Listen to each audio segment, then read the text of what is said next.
Very well said, Divyanshu.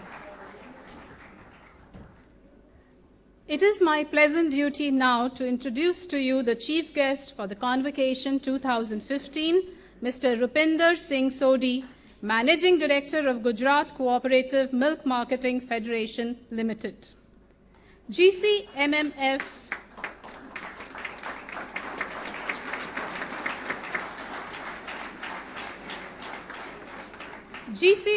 Limited is India's largest food products marketing organization with a turnover of rupees 31,000 crores. Mr. Sodhi has 33 years of rich experience in leading and developing cooperative sector within the Indian dairy industry, having served dairy farmers in several capacities.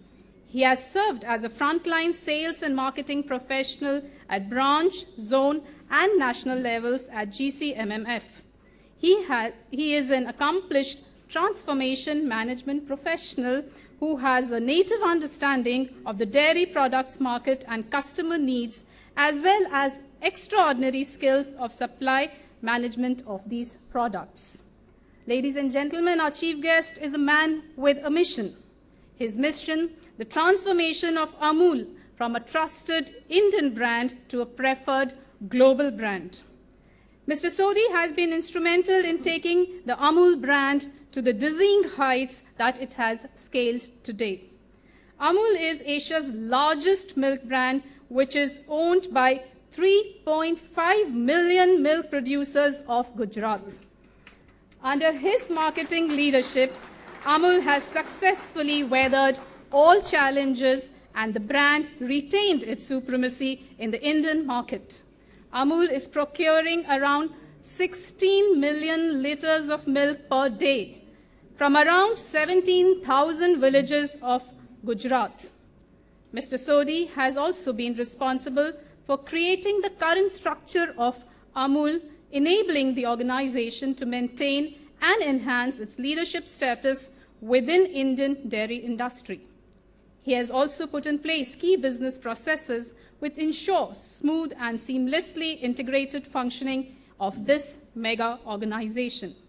For more than 3 decades, Mr. Sodhi worked under the direct guidance and mentorship of the father of White Revolution, Dr. Verghese Kurian, and has ensured that the values cherished by Dr. Kurian, such as integrity, dedication, courage, honesty, commitment to farmers and to consumers, remained deeply ingrained in the culture of Amul. Mr. Sodhi has also been actively involved in creating a pool of managerial talent in the country. He has been a visiting faculty at the IRMA, Anand, for more than 2 decades. He has always been forthcoming in sharing his wealth of experience at innumerable international and national seminars. And we look forward to hear some words of wisdom from our chief guest today. So, ladies and gentlemen, please join me in warmly welcoming our chief guest, Mr. Rupinder Singh Sodhi.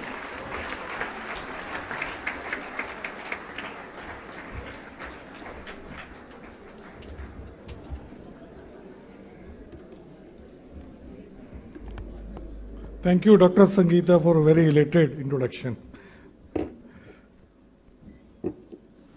Good evening, ladies and gentlemen. Shri A.K. Agarwal, Senior Member, Board of Governors, Birla Institute of Management Technology, Dr. H. Chaturvedi, Director, BIMTech Board of Governors, the other dignitaries on the dais, Shri Sahay, Shri A. Verma, and Shri K.C. Arora, parents and guests of the graduating batch, faculty, and the staff of BIMTech, graduating students, invited press and media, ladies and gentlemen, it's my privilege to be present on this hallowed occasion, the 27th convocation of this esteemed institution, BIMTech. I came to know about the sad demise of Dr. Shrimati Sarla Birla, founder and patron of BIMTech few days back. We'll always remember her contribution towards social, education, art, and culture. My thoughts are with Birla family. few days back when Dr. Chaturvedi called me up when he invited for a convocation of this BIMTech, I was happy and surprised. Happy that I'll be part of this very prestigious institution convocation, and surprised that why a Dudwala has been called to Delhi to speak. Then I thought, let me see when I'm going to speak before the budding business manager, what thing I should speak. So naturally, for me, सुबह से शाम तक दूध और अमूल ही नजर आता है. So I thought, let me now see what business we are. So no, you know what business we are, and we are in business of today's language is C2C, cow to consumer.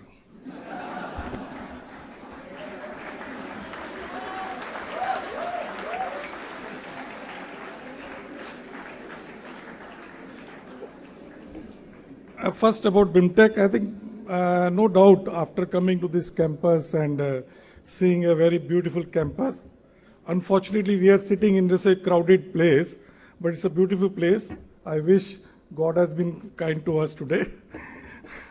BIMTech is an institution with considerable achievements to its credit, based on strength built around its great mission and the prestigious legacy of Birla Group. Since its inception in 1988, BIMTech has made remarkable progress and now recognized as one of the topmost private B schools in the country, providing excellent academic delivery and infrastructure to the student. Infrastructure is very essential. Today, BIMTech is at the rising wave of contribution to the nation building as India powers its way into a new era. I am truly impressed by the giant strides taken by the Institute in establishing itself as the premier center of excellence, delivering world-class education in the field of strategic business management, marketing, and communication. I congratulate Board of Governors and faculty for making BIMTech up to this level. It's indeed a matter of great pride for me to address the graduating students on this very auspicious occasion. I can partly relate to the feeling that you graduating students would be going through at this time, as I was at the similar stage 33 years back.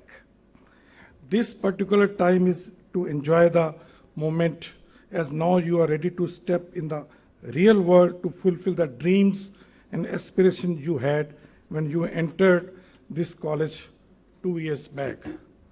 Though what has changed now is that when the convocation would end, you will be sharing the pictures of yourself with your classmates and parents wearing graduation robe and motorboard with your Twitter, Facebook, Instagram, and WhatsApp accounts. Time has definitely changed. And now sitting, I was remembering what we did in our convocation. I mean, we had no this mobile system. We had a black and white cameras with the roll in it, given to some other friend that you please click my photograph when I'm taking my diploma, and you have to give that reel to for washing, and you see your picture after 3 days. And then you send by post to your parents or when you go and visit. So really time and technology has changed. When I was studying as postgraduate program in IRMA at Anand, we were the midst of Operation Flood. I'll talk to you about that. It was a very common sight to see prime ministers, other important ministers and international delegates visiting Anand. Anand is in Gujarat. We were buzzing with energy and our sights were on the future as must be yours now. I fondly remember what Dr. Varghese Kurian, father of White Revolution, said to the graduating batch in 1982 at IRMA convocation. I don't know how many people you know about Dr. Varghese Kurian. He's the father of White Revolution. Since I'm in Delhi, I just thinking about my old days. In 70s, I was studying in a municipal school in RK Puram Sector 1. I remember, what was the first job that we had? we were 4 brothers, and daily that time milk was rationed. And the most possessive thing if any family used to have, you know what was that? One aluminum card of Delhi Milk Scheme to get 2 bottles of milk. And that also is not sure. You have to go to the DMS booth 2 hours before. And we were 4 brothers, each brother turn by day, get up at 5 o'clock, stand in a queue, then only you'll get 2 bottles. And those were the days of milk rationing. And today, milk is delivered at home, or you can get as much as quantity you. And all this has happened because of Dr. Varghese Kurian White Revolution. Now, when 70s India was milk deficit countries, I'll just give you just a small figure. In 70s, we were producing 20 million metric ton. Per capita availability was only 110 gram per person per day. Today, we are producing 7 times more, 140 million metric ton. And per capita availability is 310 gram. In spite of population multiplying 3 times, per capita availability has increased 3 times, all because of Dr. Varghese Kurian. So, I was telling what, because like your director or myself or Mr. Agarwal is speaking to you, we also had the convocation in 1982 at IRMA. And chief guest was Mrs. Indira Gandhi, our Prime Minister at that time. And besides the 42 graduating students and their parents and the faculty, we had privilege of 50,000 farmers present in our convocation. Just to, and why 50,000 farmers present, you will understand when I speak. Dr. Kurian in our convocation, he said to the graduating batch, our first duty is to India, our second duty is to the farmers and especially to the poorest in rural society. Our third duty is to our institution, wherever you are going to work. And our last duty always is to ourselves. He also added further, as we welcome you to the real world of action, we also request you to look for a moment into your heart. You are a part of a small, privileged elite of those who could have entered school with you 17 years ago. Many have never crossed the threshold of a classroom. Many more fell by the wayside as economic and other compulsion forced them to begin the efforts to survive before they were fully prepared to do so. Those of you who are here today represent a very small handful of our nation, blessed both by your own efforts and by your good fortune. But ask yourself, is that good fortune only for you to enjoy? Or as a member of privileged elite, do you have an obligation to contribute your skills in some measure to the benefit of others? I hope that at least some of you will recognize and accept your responsibilities to enter into partnership with less privileged section of our society and economy, helping to bridge the gulf that divide us. If few of us, and we were 42, even one of you take up such a challenge, then I shall feel that I have not done such a bad job today. So my fellow graduates, make the world before you a better one by going into it with all boldness. You are up to it and you are fit for it. You deserve it, and if you make your own best contribution, the world before you will become a bit more deserving of you. So he ended the speech like this. So this speech 33 years back acted as a catalyst as it matched my value system which I imbibed from my parents. This propelled me to join a farmers organization called Amul 33 years back. I really feel that students and young professionals stand to gain immensely by learning more about the life and achievements of legendary Dr. Varghese Kurian, the father of Amul cooperative movement and White Revolution. If our younger generation imbibes his values of integrity, efficiency, honesty, hard work and excellence. I think these words are very small, very simple, but if you really look, it's a deep, it's a very, very strong values. India will be much better place to live in. Dr. Varghese Kurian wanted our younger generation to go out bravely into the world and to work tirelessly in their chosen fields for the larger good of the country and for the larger good of humanity. I was fortunate to be closely associated with Dr. Kurian for more than 30 years. I was overwhelmed by his passion to work for the underprivileged and his absolute commitment towards integrity and excellence, and his outlook shaped my entire professional life. After graduating from IRMA in 1982, as I started to work for Amul as an employee of farmers. Amul is not owned by any government or any private, it's owned by 3.5 million farmers of Gujarat. I was blessed to have the opportunity to work directly under the visionary leadership of my hero. He used to encourage talented and committed youngsters to assume the mantle of leadership at an early age. In fact, he once famously told us that he had established IRMA to create hundreds of Koreans who could carry his legacy forward to not only serve the nation but also serve entire humanity as a whole. He used to give high degree of freedom to his team to take initiative, respecting their professional judgment. I remember whenever we used to have meetings with Dr. Varghese Kurian and with advertising agencies, and we are sitting, and when we were young and sitting in a corner of a table after seeing the presentation of advertising agency or whoever come, the first question he'll ask the youngest fellow in that room, what do you feel about this proposal or presentation? Because he knew if he asked this question after asking the question to his boss, that fellow will repeat what his boss has said. So just to know what the youngest fellow feels, he used to ask. He was extremely particular about professional discipline and expected the highest level of commitment from everyone around him. I remember the one thing about the punctuality. If 10:30 is the meeting time, nobody can dare to enter the meeting room at 10:31. And if he also has to go to meet any minister or bureaucrat, if whatever time is there, he'll neither go before or late. Even if he reached 10 minutes before any meeting round, he'll ask the driver to make 2 rounds. So he enters exactly the time when you were expected. He always strived for excellence and expected nothing less from his team members.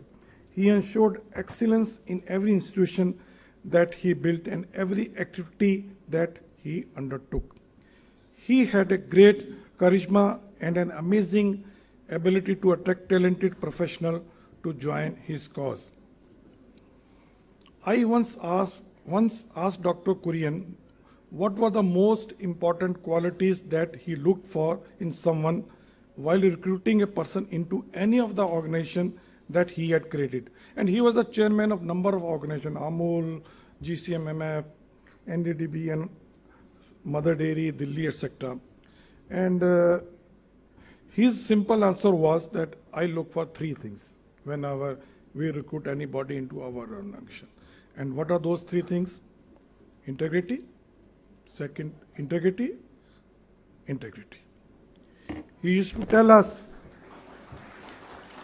because if you are graduating from a good management institute, everything else is already there. What is looking is integrity. He used to tell us that integrity and character, once lost, could never ever be regained. Integrity is to be honest to oneself. If you are always honest to yourself, it does not take much effort in always being honest with others, he used to say. Besides integrity, I really feel that patience and passion, very much required for today's young graduate. Patience and passion are the other 2 integral virtues that can take you places.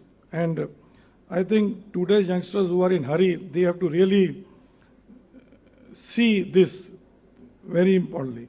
I mean, it's a paradox for the life that, I mean, I think you must be, when graduate, you feel that tomorrow you'll be joining any organization or any marketing organization. From the day one, whatever theory or 4Ps or Kotler you learned, you'll start applying that. Forget about that.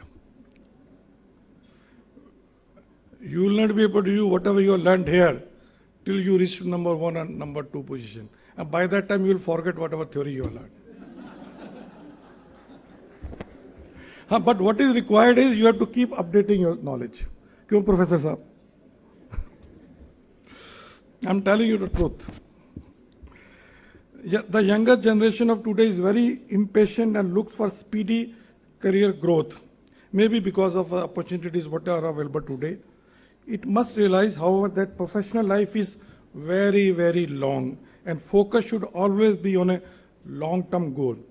As you would strive ahead in your career, you may face situations where your college colleagues might have achieved more success than you, and thus you would also be tempted to follow the similar path, compromising your value system.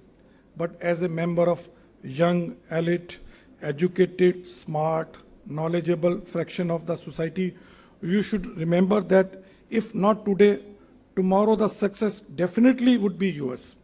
So the question is not about achieving success, but about values, because this only will give you satisfaction when you look back at your life when you would be at my stage.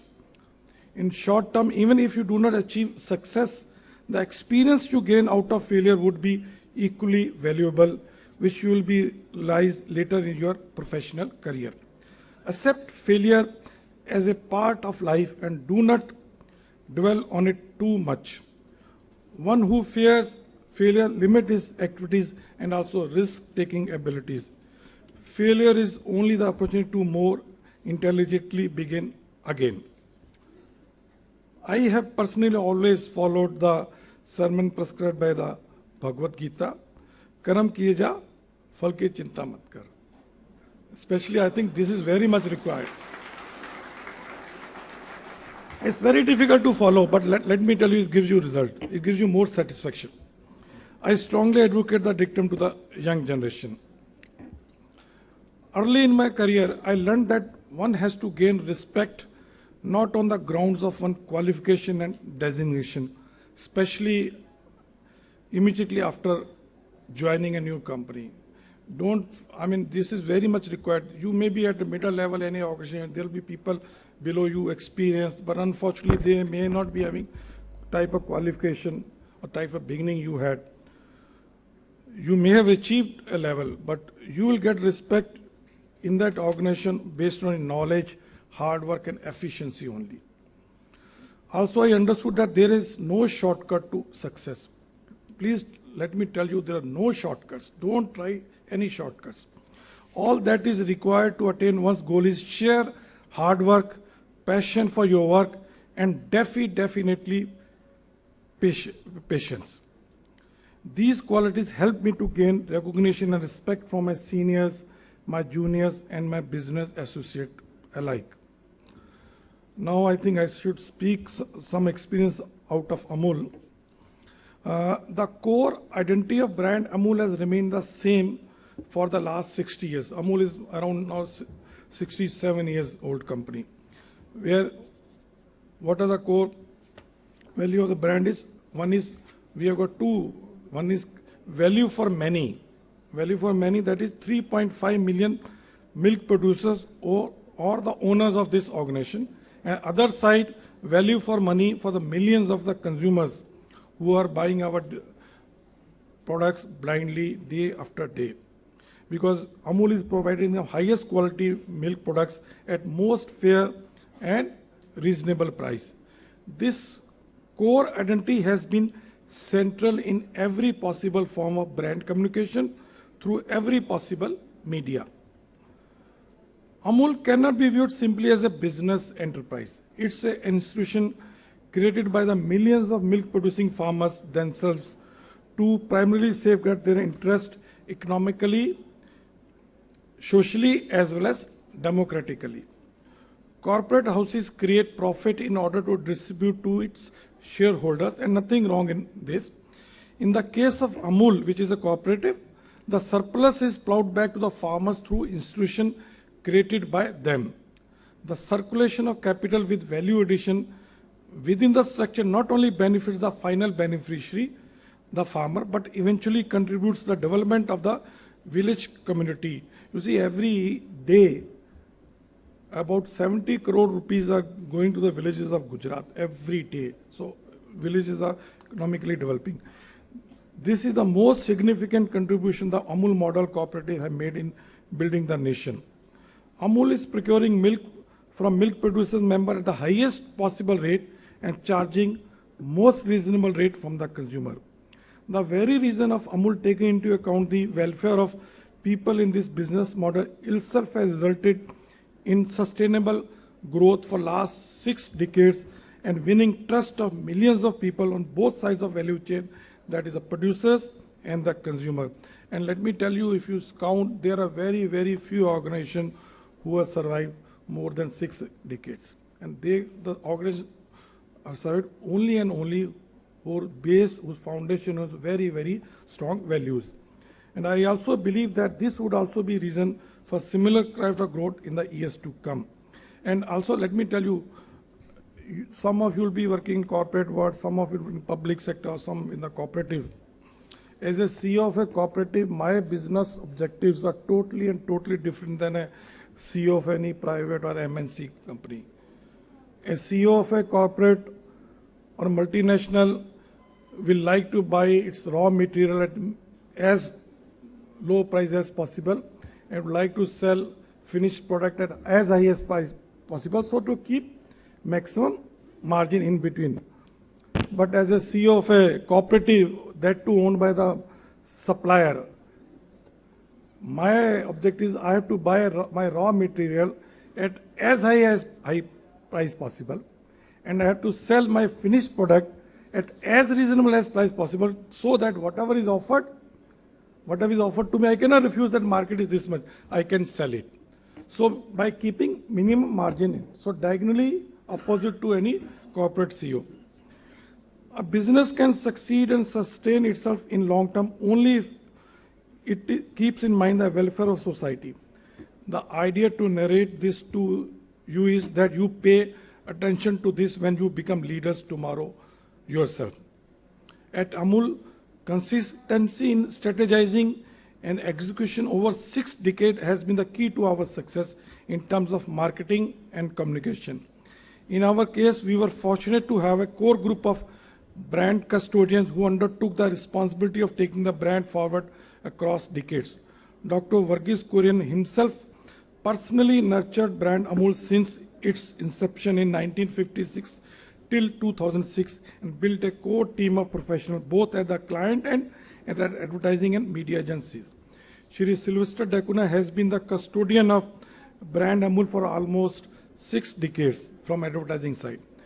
There is a long list of distinguished marketing and advertising professionals who have dedicated their entire professional lives in building and nurturing brand Amul.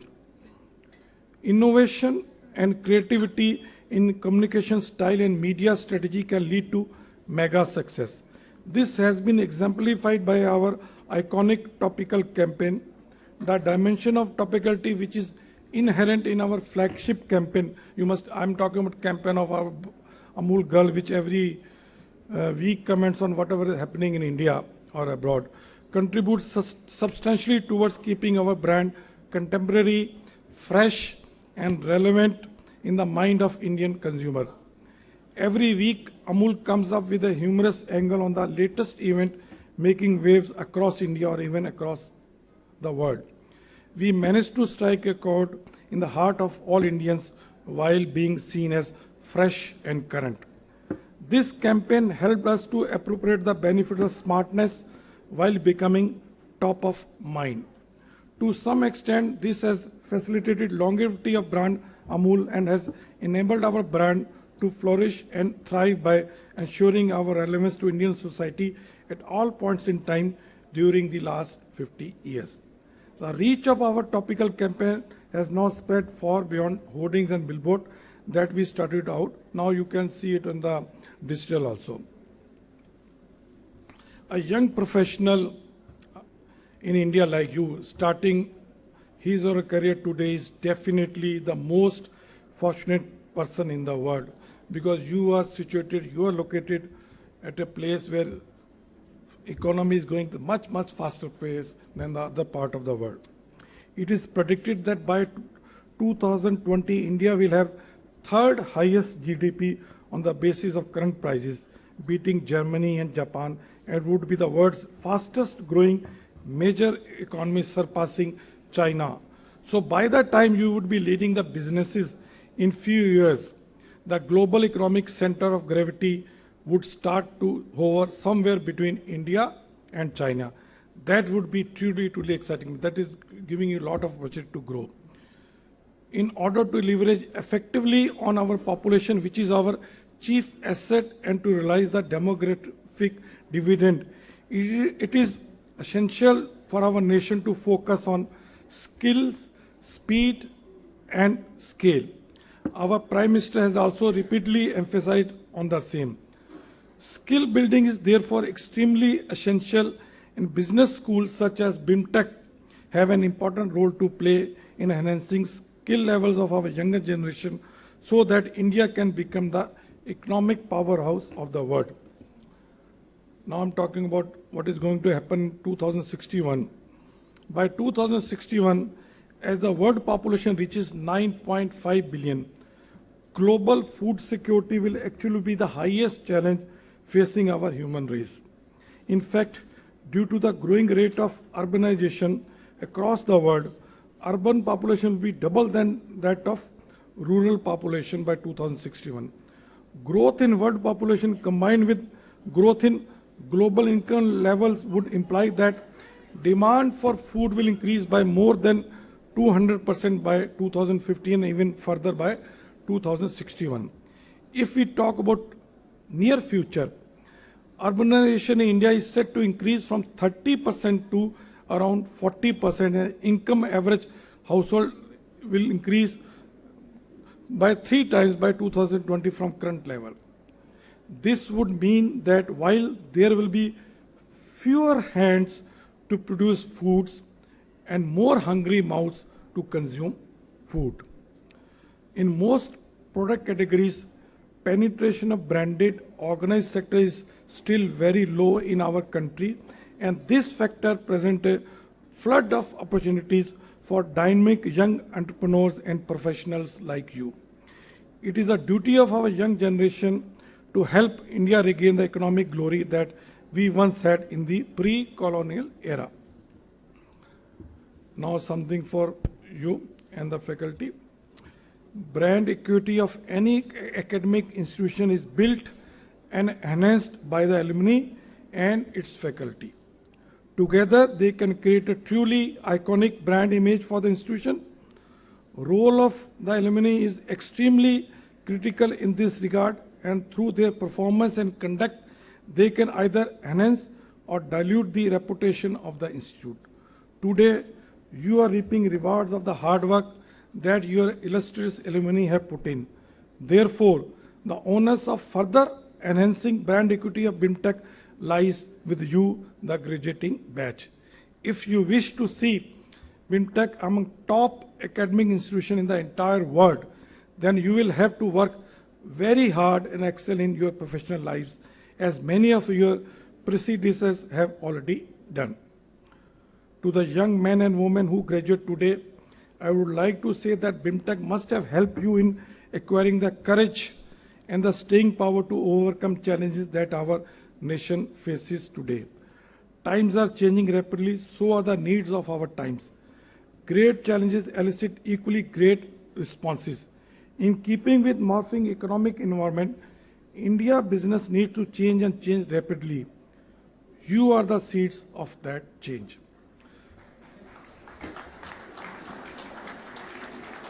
By graduating from this great institute, you have reached a stepping stone in your life. You have reached a stepping stone in your life, a place from which you can pause for a moment, enjoy the luxury of you looking back at the distance covered. But the thing about stepping stone is that you will always need to find another one up there ahead of you. The next move will always be a test for you. Talking from my own example, brand Amul today has reached a stage in emotional branding where consumers do not question the brand, have complete faith in the brand, like faith we have got any religion, and in fact become the cheerleaders for the brand. If a brand achieves this position, it becomes very important for the brand custodian not sit on the laurels and constantly innovate in the way brand communicates, interact with consumers, as well launch new product. People have very high expectations from the brand at this time. Some expectations are real, while some are imaginary. Urban people have an expectation to spend minimum on certain commodities such as milk, vegetables, and pulses. As a brand, on one hand, we have to manage the farmers who are producing this, while on the other, the consumers. Whenever we increase milk prices, the hue and cry is made mostly by people residing in urban areas like Delhi. These are the people whose voices we hear, whereas consumers do not hear anything from the helpless farmers or producers. But as it is true, always someone spending is someone earning. You should be the voice to the voiceless. I can fully relate to this quote by Jimi Hendrix. When knowledge speaks, wisdom listens. In your life, you have to play dual parts, and to be successful, you should strive to imbibe both the qualities. True, wise, and knowledgeable person will speak when sharing knowledge is appropriate and listen otherwise. Quoting Thomas Jefferson, American founding father, what he said is, in matter of style, swim with the current. In matter of style, swim with the current. In matters of principle, stand like a rock. You should never compromise with your values in your life, come what may be. A country can be truly great if it is based on the sound value system. This is true also for civilization, companies and brands and institutes like BIMTech. And the ones who will play a significant role in future would be leaders such as. And I know that values are decreasing steadily here nowadays. And values are being replaced by practicality. What is practical? And we try to bend rules in the name of materialism. I think this is basically because of the materialistic nature of modern Indian society. If I have to sum up my entire speech in one word, then it would be values. If there is one thing which has stood by me in the sands of time, it is values. Dr. Varghese Kurian had varied choices in his career, and he could have chosen to stay in any part of the world because he belonged to a very rich family. India's first finance Mr. John F. Mathai was his uncle. Chairman of Tata Steel was his uncle. Dr. Kurian could have pursued a career in metallurgy and perhaps become a chief executive of a large company. Or he could have opted for a commission in Indian Army and may be retired as a general. Or he could have left for USA where he studied his post-graduation at MIT and gone on to become a highly successful NRI. Yet, he chose none of these because somewhere deep down he knew he would make a more meaningful contribution by working at a very, very small place called Anand. Rest, as they say, is history. He transformed the entire dairy industry, and his contribution toward the progress of our country is insurmountable. I would like to therefore end my speech with the quote from the great man Dr. Varghese Kurian, and that is very relevant for you who are graduating today. What he said, his quote is, "We have traversed a path few have dared to. we are continuing on a path still fewer have the courage to follow. We must pursue a path that even fewer can dream to pursue. Yet we must, because we hold in trust aims and aspiration of millions of our countrymen. Wish you all the best for your future. Jai Hind.